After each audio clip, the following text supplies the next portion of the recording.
Les différents surnoms porno qu'Amandine donne à son mari Alexandre. Mais oui, non mais moi ça fait 12 ans que je t'appelle Chabit, ça fait pas 6 mois. Mais non mais eux, ça fait 2 jours qu'ils t'appellent Chabit, moi ça fait 12 ans.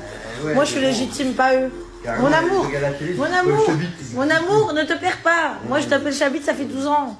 12 ans que je t'appelle Chabit, que c'est ton petit nom affectueux que je t'ai donné. Non, moi, parce qu'avant c'était Chouchounou Boulbit, mais c'était trop long. Bah oui, mais ça fait 13 ans qu'on est ensemble, mon cœur. Hein. Au départ, c'était Chouchounou Boulbit, c'était trop long. Donc j'ai raccourci le bordel en Chabit. Ah, c'était longtemps là. Oui, ça fait longtemps que je t'appelle Chabit, ouais. Qu'est-ce qui t'arrive? T'as un Alzheimer précoce ou c'est qu'on fait Chabit?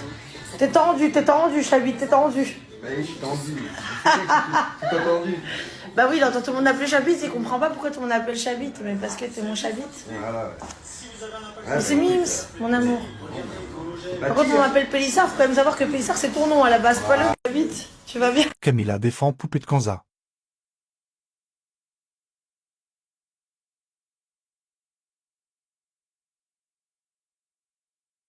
Est-ce que vous me voyez pas souvent avec ma famille, hein, ou est-ce que c'est vraiment une question sérieuse, genre? Non, j'ai un papa qui habite au Danemark. J'ai une maman qui habite à Marseille. J'ai des frères et sœurs qui habitent à Marseille et au Danemark. J'ai plein d'oncles. Enfin non, pas plein.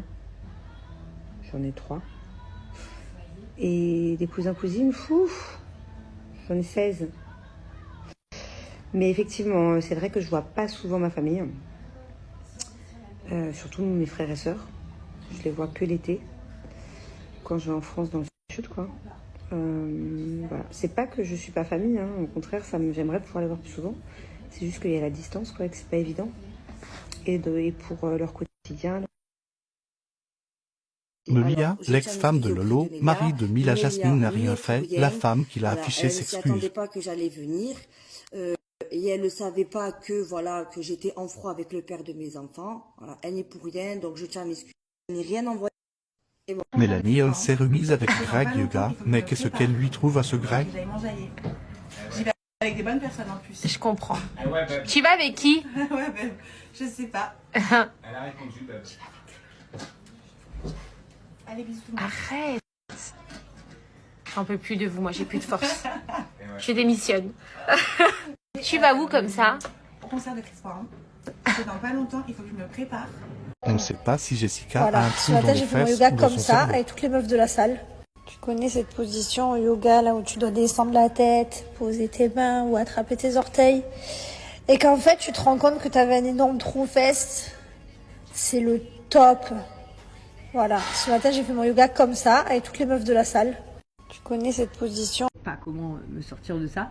Et du jour où j'ai pu tout dire à Laurent, finalement c'est comme si cette épée n'était plus au-dessus de ma tête pour moi. Ouais. Parce qu'en fait j'avais peur de lui, peur de mon mari, peur de oui. briser ma famille. C'est clair. Le côté média c'était dans un second plan où je me suis dit de toute façon ça peut sortir ou non. Dans tous les cas c'est la vérité, donc malheureusement je peux pas effacer quelque chose qui voilà. C'était une suite logique pour moi. Mais le principal c'était que comme lui hein, à l'inverse, hein, que quand on apprenait quelque chose on le sache déjà. Parce que quand tu le sais déjà, ça fait beaucoup moins mal que de te taper ça en frontal. Et toi, Laurent, du coup, tu l'as vécu comment? Moi, ça a été compliqué. C'est quand même, ça fait mal, mais ça n'a pas été compliqué de le voir sur les réseaux, parce qu'en vrai, moi, les réseaux, je m'en fous un peu. Ouais, clairement, voilà, moi, pour moi, les réseaux, c'est secondaire. À la base, la télé-réalité, c'est pas forcément mon milieu. J'y suis tombé parce que là, on a créé la DLC, etc. Et que, voilà, on pousse ça et que je la suis. C'est toi qui les as pris et qui les a mis chez toi que eux qui sont. Ouais, voilà, j'ai plus fait ça, mais en vrai, voilà, moi les réseaux c'est vraiment secondaire, donc la vie des gens, peu m'importe, franchement, je m'en fous, c'était plus personnel, ça m'a fait du mal évidemment, c'est normal, mais ça je l'ai réglé personnellement. Mais grâce à tout ça, faut être très honnête, grâce à ça tout nous ça, a changé moi et Laurent, aussi, ça nous a beaucoup changé. Ça nous a rendu plus forts. Et on s'est jamais, je peux pas dire le mot aimer, hein, mais on s'est jamais autant senti en sécurité l'un avec l'autre que maintenant. En fait. Parce qu'on a plus peur, c'est de dire les choses en fait. Tout est dit, le mal il est fait, il reste que à construire du positif et si ça ne marche pas, se séparer. Mais en fait, il n'y a plus cette option de je suis là, mais voilà. Non, il y a plus tout ça. C'était horrible et je savais pas comment me sortir de ça. Et du jour où j'ai pu tout dire à Laurent, finalement, c'est comme si cette épée n'était plus au-dessus de ma tête pour moi. Ouais. Parce qu'en fait, j'avais peur de lui, peur de mon mari, peur de briser ma famille. C'est clair. Le côté média, c'était dans un second plan où je me suis dit de toute façon. ça peut sortir ou non. Dans tous les cas, c'est la vérité. Donc malheureusement, je peux pas effacer quelque chose qui, voilà, c'était une suite logique pour moi. Mais le principal, c'était que, comme lui, hein, à l'inverse, hein, que quand on apprenait quelque chose, on le sache déjà. Parce que quand tu le sais déjà, ça fait beaucoup moins mal que de te taper ça en frontal. Et toi, Laurent, du coup, tu l'as vécu comment? Moi, ça a été compliqué. C'est quand même, ça fait mal, mais ça n'a pas été compliqué de le voir sur la